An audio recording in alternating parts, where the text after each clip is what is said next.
اعوذ باللہ من الشیطان اللعین الرجیم بسم اللہ الرحمن الرحیم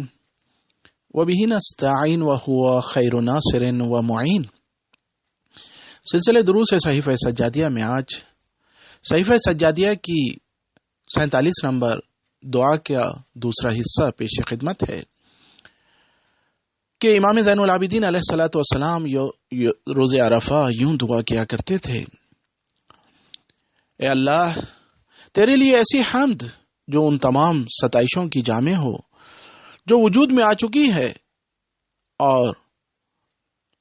ان سب کو اپنے اندر سمیٹ لے جنہیں تو بعد میں خلق کرنے والا ہے۔ تیرے لیے ایسی حمد جس سے قریب تر کوئی حمد نہ ہو، اور جس کے حمد گزار سے بہتر کوئی حمد گزار نہ ہو۔ ایسی حمد جو تیرے کرم کے سہارے مزید نعمتوں کا سبب بنے اور تو اس کے ذریعے اپنے فضل اور کرم کے سلسلے کو جاری رکھے۔ ایسی حمد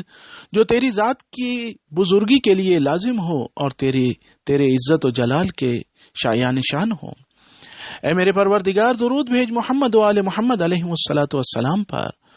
جو تیرے منتخب، پسندیدہ، محترم اور مقرب ہیں۔ اپنی بہترین رحمت اور ان پر برکتیں نازل فرما، اپنی تمام ترین برکات اور ان پر مہربانی فرما، اپنی مفید ترین مہربانی۔ اے میرے پروردگار، درود بھیج محمد و آل محمد علیہم الصلوۃ والسلام پر جس سے زیادہ پاکیزہ صلوات نہ ہو اور وہ مسلسل بڑھنے والی رحمت سے زیادہ بڑھنے والی کوئی رحمت نہ ہو۔ ان پر وہ پسندیدہ صلوات نازل فرما جس سے انہیں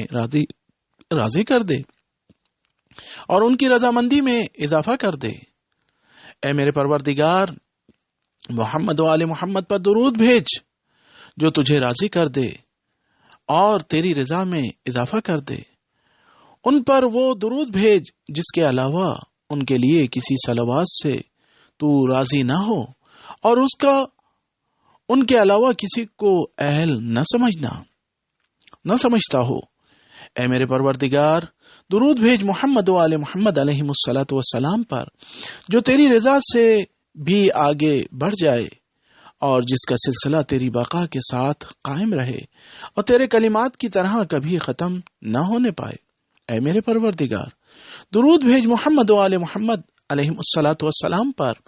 جو تیرے ملائکہ اور انبیاء اور مرسلین اور اطاعت گزاروں کی صلوات کو سمیٹ لے اور جن و انس کے تمام عبادت گزاروں اور تیری دعوت کے قبول کرنے والوں کی صلوات کو شامل ہو جائے اور تمام اقسام مخلوقات کی صلوات کی جامع ہو۔ اے میرے پروردگار، درود بھیج محمد و آل محمد علیہم الصلوۃ والسلام پر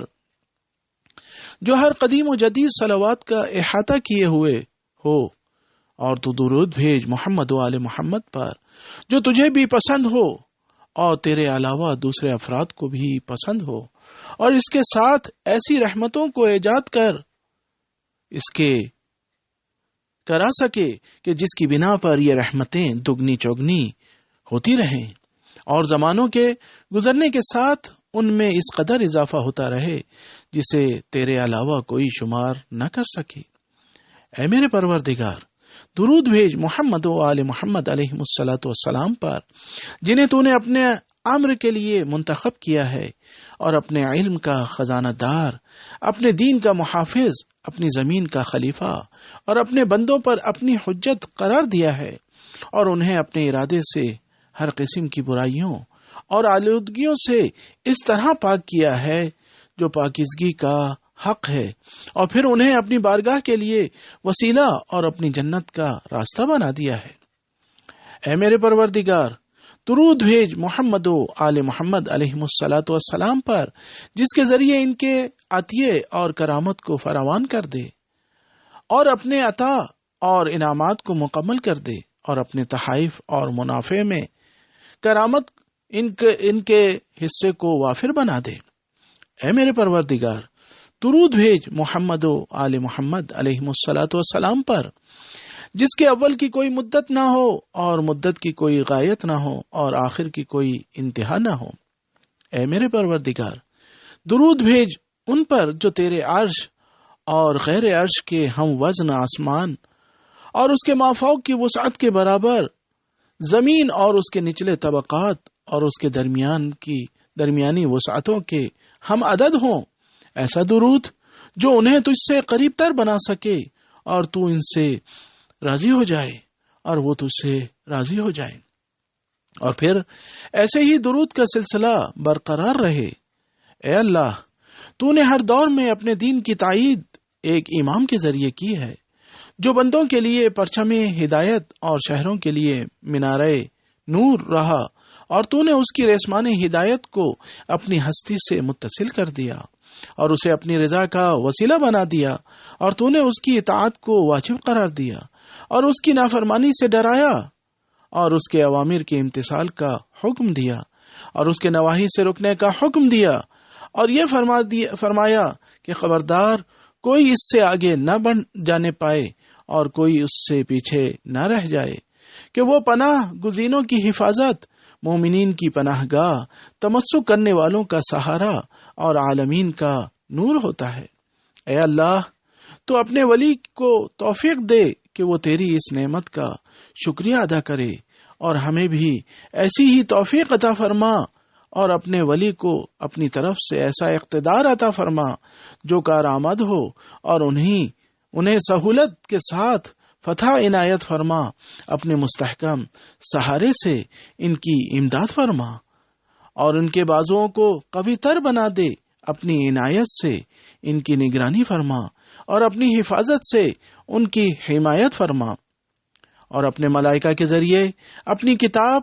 اپنے حدود، اپنے قوانین اور اپنے رسول کی سیرتوں کو قائم فرما۔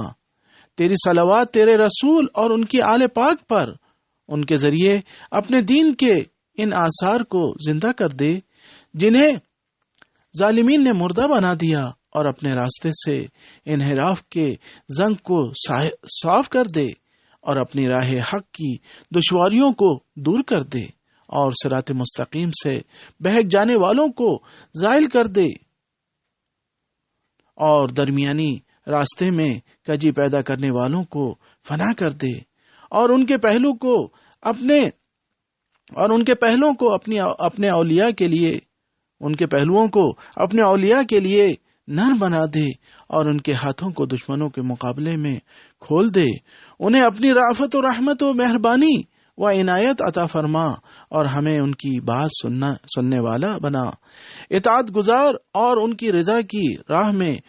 کوشش کرنے والا، ان کی نصرت کرنے والا، ان کے حقوق سے دفاع کرنے والا، اور ان اعمال کے ذریعے اپنا اور اپنے رسول کا قرب تلاش کرنے والا قرار دے۔ اے اللہ، اپنی صلوات نازل فرما اپنے ان اولیاء پر،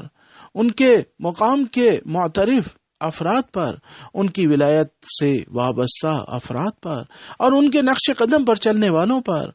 اپنے کو ان کے احکام کے حوالے کر دینے والوں پر، ان کی اطاعت کی کوشش کرنے والوں پر، ان کے اقتداء کا انتظار کرنے والوں پر، ان کی راہ میں آنکھیں بچھا دینے والوں پر، وہ صلوات جو بابرکت و پاکیزہ ہو، مسلسل بڑھنے والی ہو، اور صبح و شام نازل ہونے والی ہو۔ وآخر دعوانا ان الحمد للہ رب العالمین۔